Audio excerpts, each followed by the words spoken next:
Stories from Upanishads and Purans, retold by Arghya Goswami.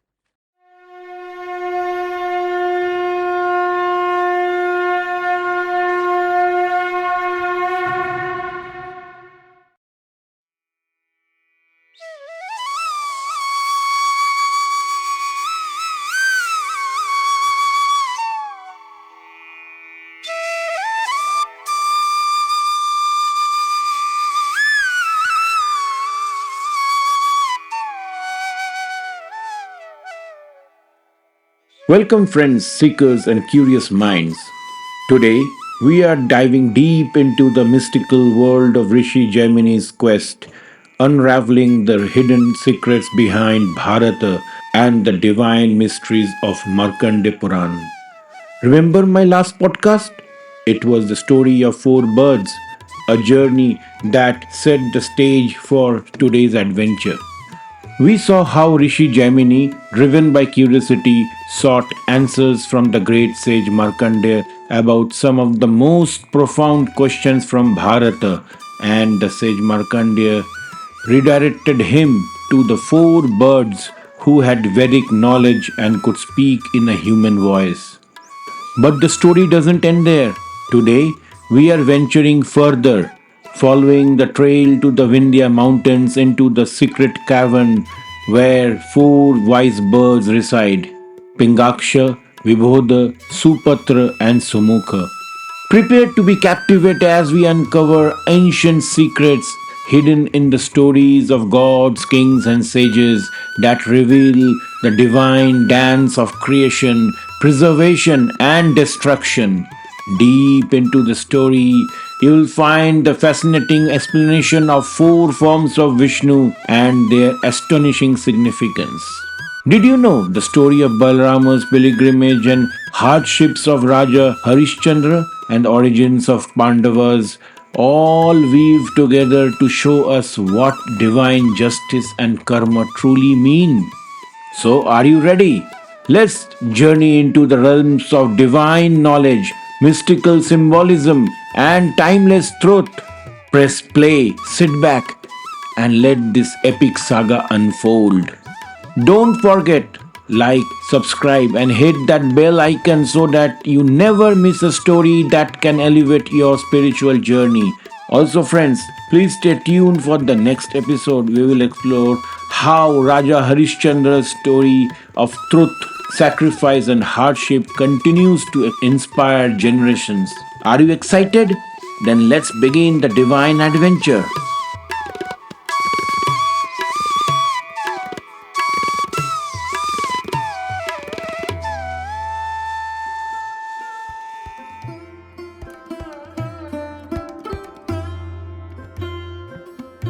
The sage Markandeya told Rishi Jaimini that the birds stayed in a cavern in Vindhya mountains.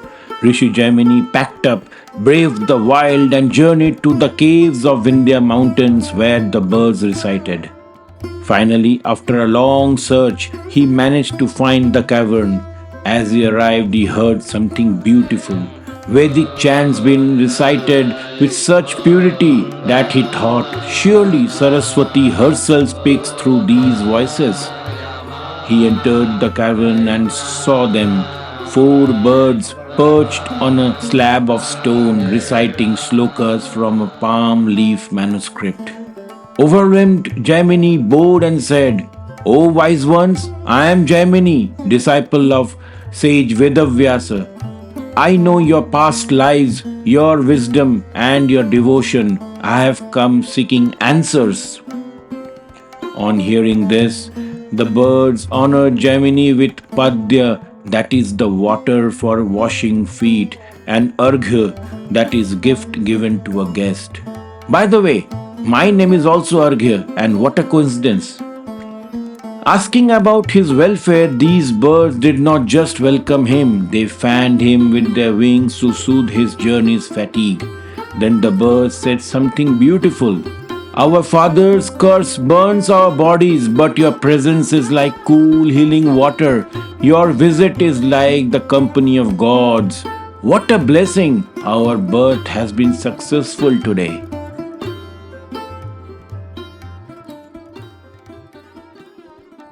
Jaimini smiled and spoke, O wise ones, I have deep questions about Bharata. Sage Markandeya told me only you can reveal the truths behind these cosmic events.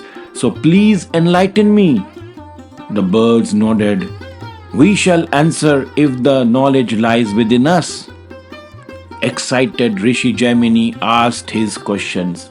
Why did Nirguna Janardana assume a human form? Why did Krishna, Drupa's daughter Draupadi, marry 5 Pandavas?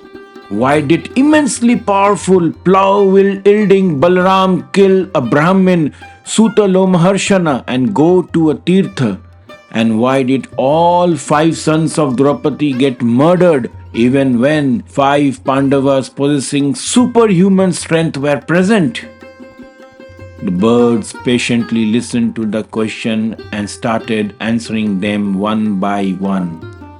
The birds first bowed to Lord Vishnu, praising him as all-pervading force, Vishnu the unchanging, the eternal, the all-seeing, the invisible and the visible, the source and the sustainer and the dissolver of all existence.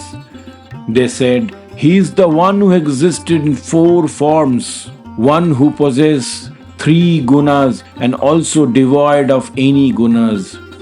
The supreme, the greatest, the one who deserves to be worshipped, one who is immortal, one who pervades the universe, the one who is without a beginning, one who is greater than the greatest, one who is smaller than the minutest, one who possesses attributes of being seen and not being seen, one who is spoken as a creator, preserver, and destroyer. We bow down to Lord Brahma and Lord Shiva. We will explain the views of great sage Vedavyasa to you, O Rishi Jaimini. After saying this, the birds explained, There was destruction before creation. There was water everywhere. The sages who know about this truth refer to this water as Nara. Vishnu slept on this water and took refuge, as Ayana means place of refuge. So he is called Narayana. Narayana is established in 4 forms or Chaturvyuha, and he is both Saguna and Nirguna. The first form is the one that cannot be recognized. The learned perceive it as white. Those who are supremely devoted to yoga see this form as one whose limbs are covered in garlands of flames. It is known to be beyond gunas. It is known as Vasudeva.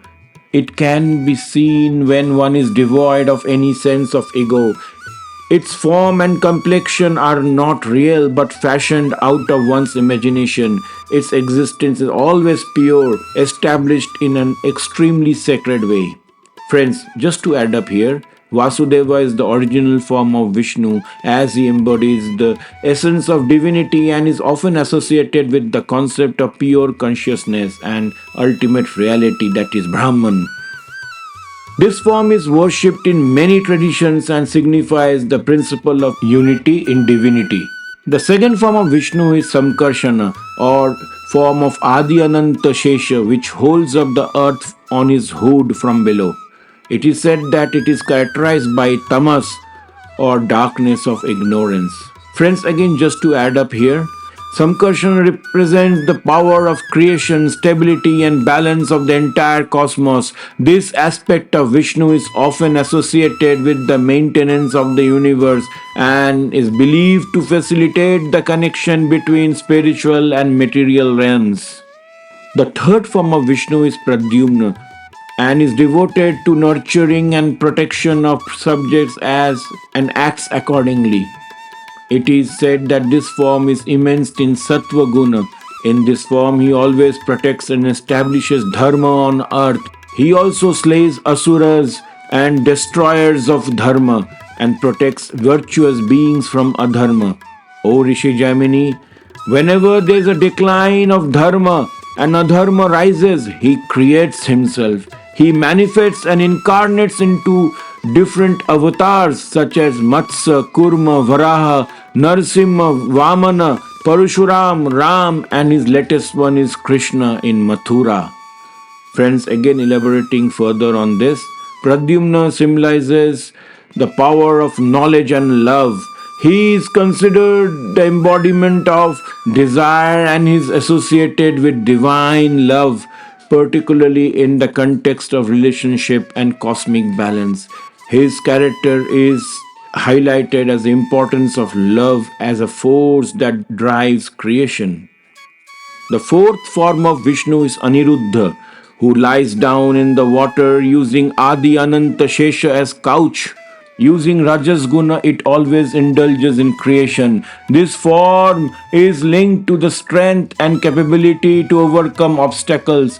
He represents individual soul's journey and attainment of liberation or moksha through devotion and righteousness. Friends, just to add up on the significance of Chaturvya or four forms of Vishnu and what philosophical significance it brings to our Sanatan Dharma. Vyuha means Murti. Paramatma has four avatars, namely Vyuha, Vibhava, Arkavatara, and Antaryami. In Srimad Bhagavatam, it is mentioned that Namaste Vasudevaya Namaha Samkarshana Cha Pradyumna Aniruddhaya Tubhyam Bhagavate Namaha. In Vishnu Puran also recognizes the four vyuhas. Om Namo Vasudevaya Namo Samkarshanaya Cha Pradyumnaya Namastubhyam Anuruddhaya Te Namaha. In View Avatar, four forms illustrate the principles of cosmic order and balance as each of these forms hold significant role in harmonious creation, maintenance and destruction.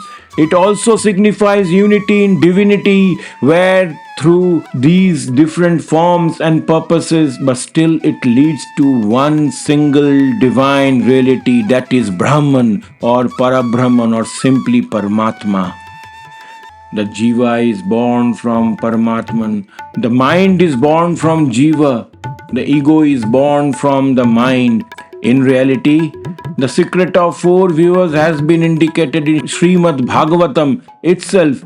In the wakeful state, the world itself is known as Samkarshana. In the dream state, Pradyumna manifests it as light or Tejas. Pure knowledge in the state of deep sleep, Shushupti, is also known as Aniruddha. Vasudeva is the witness to all these three states, Avastha. So when Rishi Markandeya was in a state of samadhi, through his yogic powers, Lord Shiva appeared in his heart. And then when Markandeya emerged from his samadhi, Lord Shiva appeared before him in his physical form. At that point, Markandeya eulogizes Shiva as Namah Shivaya Santaya Satvaya Param Rudraya Cha Rajo Shusupye Aghoraya Namustubhyam Namo Juse. In this sloka, Shiva is praised as an exalted or special form of three gunas, Sattva, Rajas and Tamas. When Shiva speaks to the great sage, he says, "Three of us, Brahma, Vishnu and Shiva, are those who grant moksha. People endowed with true knowledge or jnani do not see distinctions among me, Achyuta, that is Vishnu and Brahma." After this, sage Markandeya says, Swami, you have created this universe by your mind and then you have yourself entered it. You are the embodiment of three gunas as well as their director. You are second to none. You are the Guru and the Parabrahman. I bow to you. The three murtis are indeed manifested forms. However, the formless Parabrahman or Brahman is their fundamental and real nature.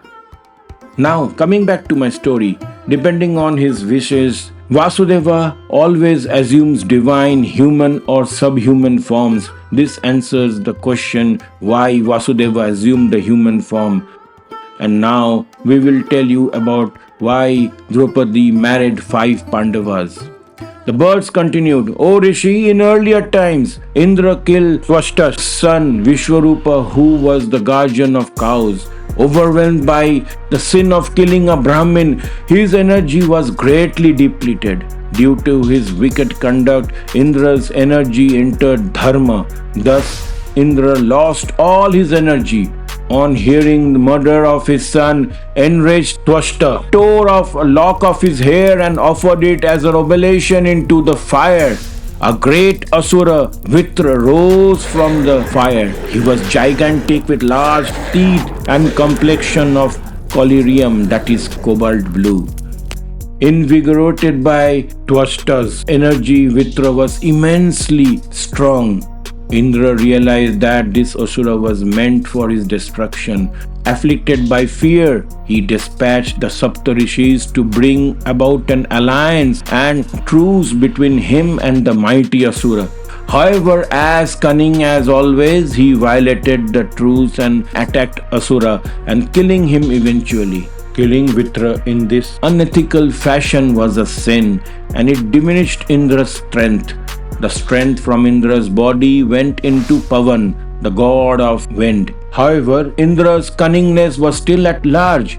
After some time, Indra assumed the form of Rishi Gautama and violated Ahalya. Due to this horrible act, his beauty disappeared. The beauty entered Nasatyas or the Ashwin twins. So now the king of gods was deprived of his energy, strength, and beauty. Knowing this state of Indra, the Daityas sought to vanquish him.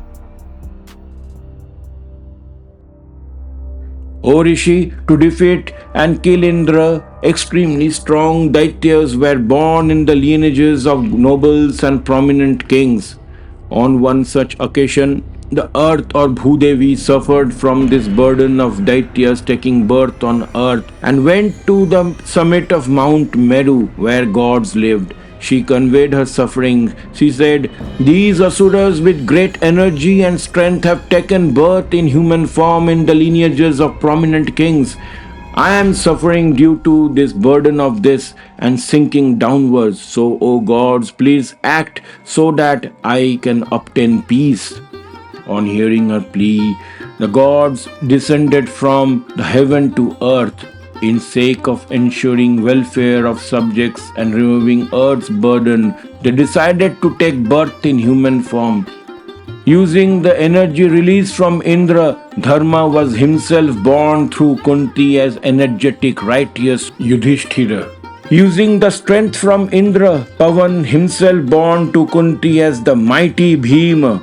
Indra, using his remaining energy, resulted into the birth of Arjuna through Kunti. Then Ashwin twins were born through Madri as Nakul and Sahadeva and possess Indra's beauty. Thus, all five Pandavas originated from the same source, even though they appeared as distinct entities. Indra's beloved wife was Shuchi or Indrani, and she emerged as Krishna or Draupadi from the fire altar of King Drupa's Yagya. Shuchi was Indra's wife, and later she married all five Pandavas, as all of them were Indra's different forms. After a pause, the birds told Rishi, Next, we will tell you why Balarama went to Tirtha after killing Suta Lomaharshana. Balaram was undecided at the time of Kurukshetra war on whose side he would take. Krishna, his beloved brother, had already taken Pandava's side. However, Balaram was quite fond of Duryodhana as he was his guru and taught him to fight with a mace. However, seeing Krishna going towards Pandavas, he thought, without Krishna, I cannot take Duryodhana's side and also cannot take Pandava's side either, as it would be injustice toward my beloved student. So I will take neither's side, neither Pandavas nor Kauravas. Until the destruction of Kauravas and Pandavas, I will be contained within myself and go on a pilgrimage. Thus, Balaram went to Dwarka, which was full of happy and healthy people. On the next day, Balaram was going for long pilgrimage. Therefore, he started to drink, and holding beautiful Revati by hand, he went to the prosperous garden of Revata. Being heavily intoxicated, he stumbled and fell as he walked. He walked past the beautiful garden. He saw various trees bearing different types of delicious fruits and flowers. Various species of exotic birds sang and chirped on the branches of the trees as he progressed through the garden along with Revati and group of other beautiful women. He saw Brahmins and sages from the lineages of Kaushik, Bhargav, Bharadwaj, and Gautam listening to various sloks from Purans. They were all listening to the great sage Suta Lomaharshana attentively. These Brahmins and sages were seated on the spreads of shining kushal grass, and their upper garments were made out of black antelope skin.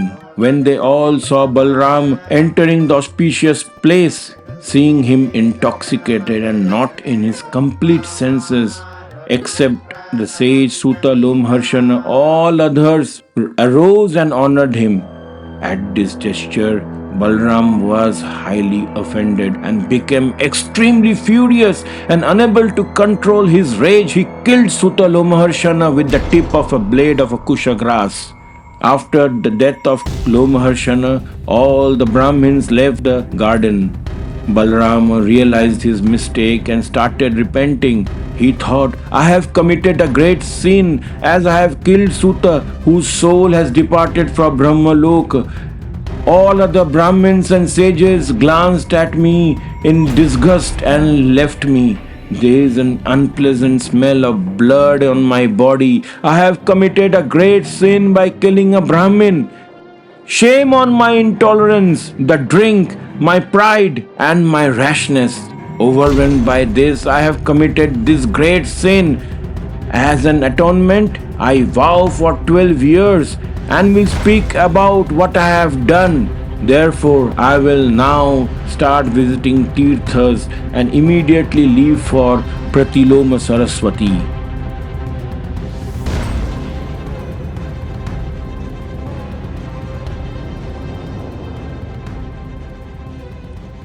Now that we have told you why Balaram killed a Brahmin, we will tell you about Pandavas.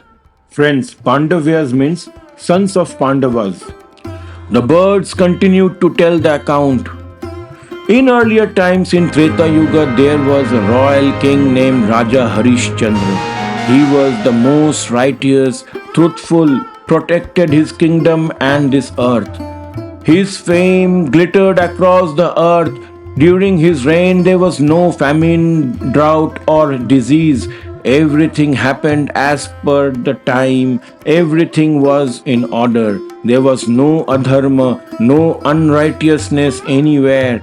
Citizens were not prone to adharma or intoxication or insolent due to their riches, valor, or austerities. One day, Raja Harishchandra went out for hunting and was chasing a deer in a forest. While chasing the deer, he heard some women crying for help. Abandoning the hunt, he followed the direction from where the cries were coming. As he approached the spot, he shouted and consoled the women, saying that he was there to help them out. As soon as he reached the spot, he was astonished to see a great sage, Vishwamitra, in a state of deep meditation, due to which he is observing forgiveness, silence, and control over his intelligence, striving for success. Afflicted by fear, those different kinds of learnings were screaming and crying for help. How can the king help? Learning, said the sage, is extremely powerful and they were weak in comparison. At that moment, Vignaraj, the king of obstacles who creates impediments of every kind of initiative, said to the learnings that he'll enter the king's body and stop the sage from meditating. The terrible Vignaraj entered Raja Harishchandra's body and took over his mind. Thus possessed by Vignaraj, the king angrily shouted at the sage and raised his bow and aimed an arrow at him. Such enraged words from the king disturbed sage Vishwamitra. As soon as he opened his eyes, he saw the king. Instantly he became furious, and at the same time, all those kinds of different learnings disappeared. Vignaraj too disappeared, leaving the king in a normal state. King realized his mistake. The sage cried out at the king for such an improper gesture. Humbly the king prostrated himself and said, O illustrious one, this is my dharma. Please do not find fault in me. O great one, you must not be angry with me. I have been enraged in following my dharma. It is my dharma to donate and protect. I wanted to protect the learnings that were crying for help, so I raised my bow to stop you from meditation. Vishwamitra asked, O king, whom must you give to? Whom must you protect? If you are a knower and follower of dharma, answer me quickly. Raja Harishchandra replied that one must donate to the best of Brahmins and to ones who are suffering. One must protect those who are scared and weak. One must fight those who create obstacles. Vishwamitra said to the king that if he followed dharma, then he is also a Brahmin and wished for a dakshina. On hearing this, Raja Harishchandra was delighted as he was not cursed by the great sage. He excitedly asked the sage to ask what his wish was. He was ready to provide him with anything he desired, such as gold, silver, son, daughter, his body, his soul, his life, his kingdom, his city, his prosperity, or anything else he desired. Vishwamitra smiled and said he would accept whatever he would provide him as he longed for a dakshina for the royal sacrifice. With extreme devotion, Raja Harishchandra replied, O great one, I'll give you that dakshina. Please tell me what you desire. Vishwamitra smiled and said, O brave one, I wish for this earth with its ocean, lands, villages, treasures, elephants, horses, habitations, your entire kingdom, with your chariots, treasures, and wealth, whatever you possess as my dakshina. Only your own body, your wife, and your child are exempted from it. Give me all these. Despite hearing all these to be given to the sage as dakshina, king showed no anger or agitation on his face. With delightful mind and joined hands in salutation, the king agreed to give all this to the sage. Vishwamitra asked the king, since he had gifted all his possessions to the sage, who will be lord of all these possessions? Harishchandra replied valiantly that the sage would be the lord of all these possessions. Vishwamitra smiled wickedly and said, since he is the lord of all these belongings, he orders him to live right now wearing a tree bark along with his wife Shaiba and infant son Rohitashva at the very moment.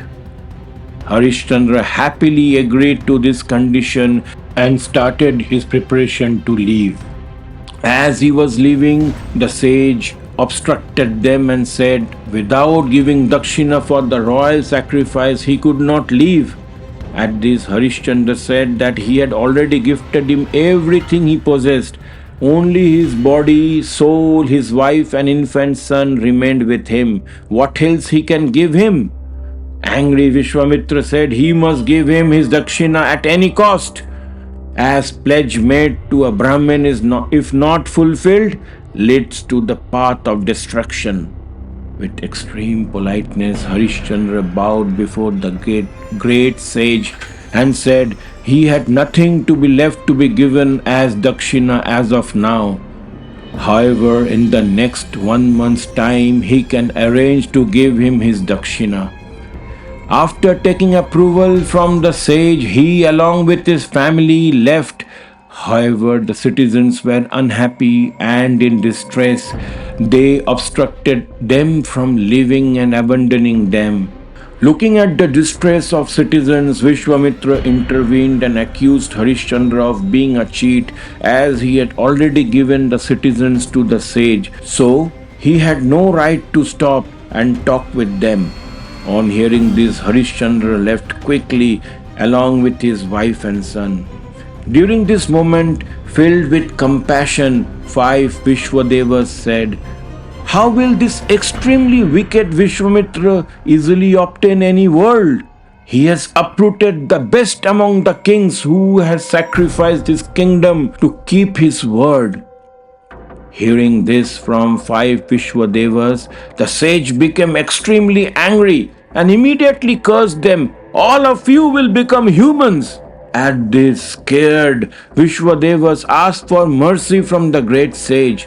On hearing their pleas, the sage said, though you will be humans, you will not have any wives or children. You will be free from desire, anger, and you will become gods again. As humans, you will be born in the lineage of Kurus.